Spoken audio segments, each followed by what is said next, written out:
तो यह मानव तन कैसा, जैसे आकाश में बादल लगाती है, वर्षा नहीं हो तो शोभाहीन लगता है, उसी तरह यह मनुष्य सारे साध समानों को पाकर यदि प्रभु का भक्ति नहीं करते हैं तो वह पशुतुल्य प्राणी।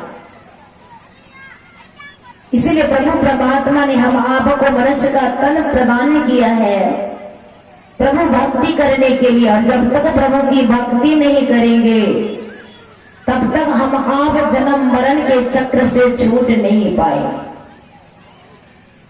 क्योंकि काकभूषण जी गरुड़ जी महाराज का संवाद है सप्तम सोपान उत्तरकांड में। काकभूषण जी महाराज गरुड़ जी को समझा रहे हैं, शिव अज सुख सनकादिक नारद, जे मुनि ब्रह्म विचार विशारद, सब कर मत ठग नायक, एहा करिए राम पद पंकज में।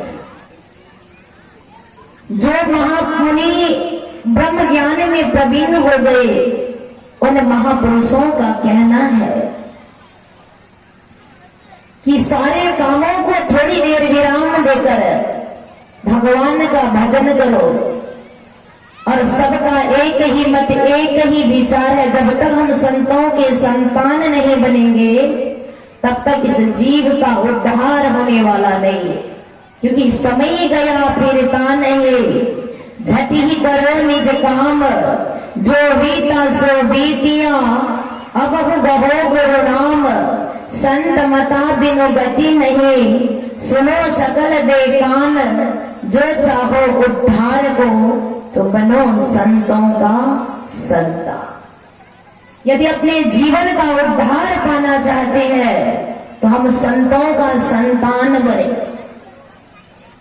जब तक संतों का संतान नहीं बनेंगे तब तक यह जीवन का उद्धार नहीं हो सकता।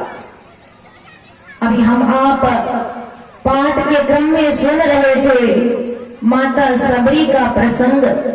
कहा जाता है रामायण से माता सबरी का प्रसंग को निकाल दिया जाए तो रामायण प्राण विहीन हो जाए। जैसे शरीर से आत्मा निकल जाए तो इस शरीर का अस्तित्व समाप्त हो जाता है।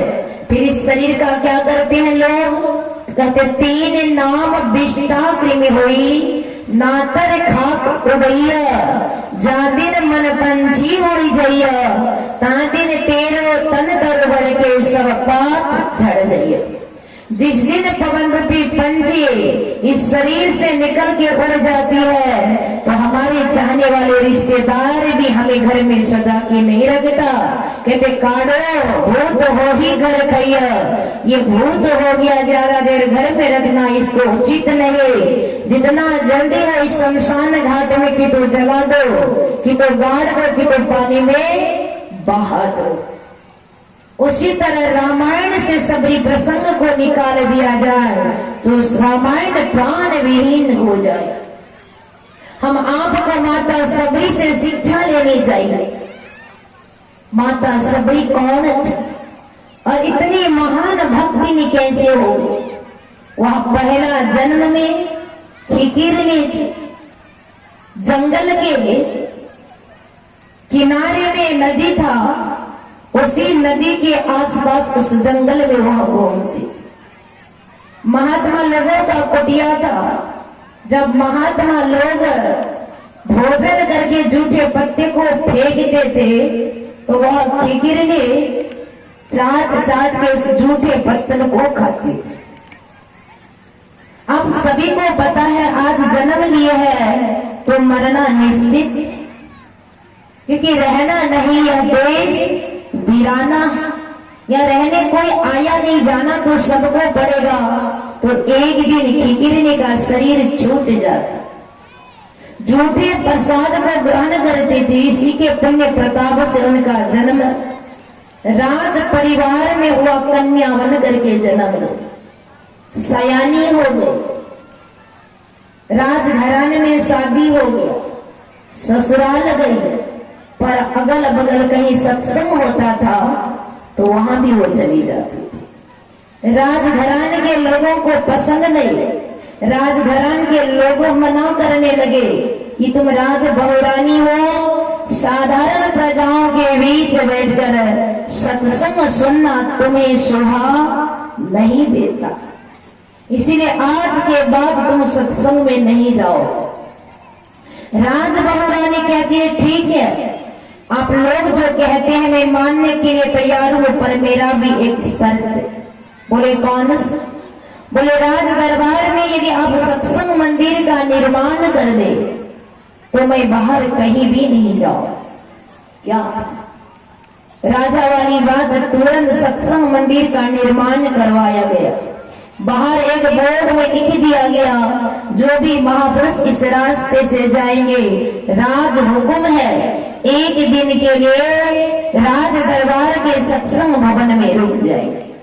एक पहुंचे संत जा रहे थे, लिखा हुआ देखकर राज दरबार में प्रवेश करते। राज बहुरानी महात्मा को देख हर्ष प्रेम में मग्न हो जाते और दौड़ करके जाकर चरण पखार के चरणामृत पान करती है, बाबा को भोजन कराती है, सत्संग सुनती है। जब दूसरा दिन बाबा वहां से विदा होकर के निकलने लगते हैं तो ये हाथ जोड़ करके कहती है बहुरानी कि बाबा यदि सेवा में कोई त्रुटि हो गई हो तो आप मुझे क्षमा कर दें। बाबा ने कहा बेटी तूने ऐसा सेवा किया है कि तुम्हारी सेवा से मैं प्रसन्न हो, मांगो तुम क्या मांगना चाहते। बहुरानी कहती है बाबा क्या आप मुझे कुछ देना चाहते हैं? बोले हाँ हाँ मांगो तो।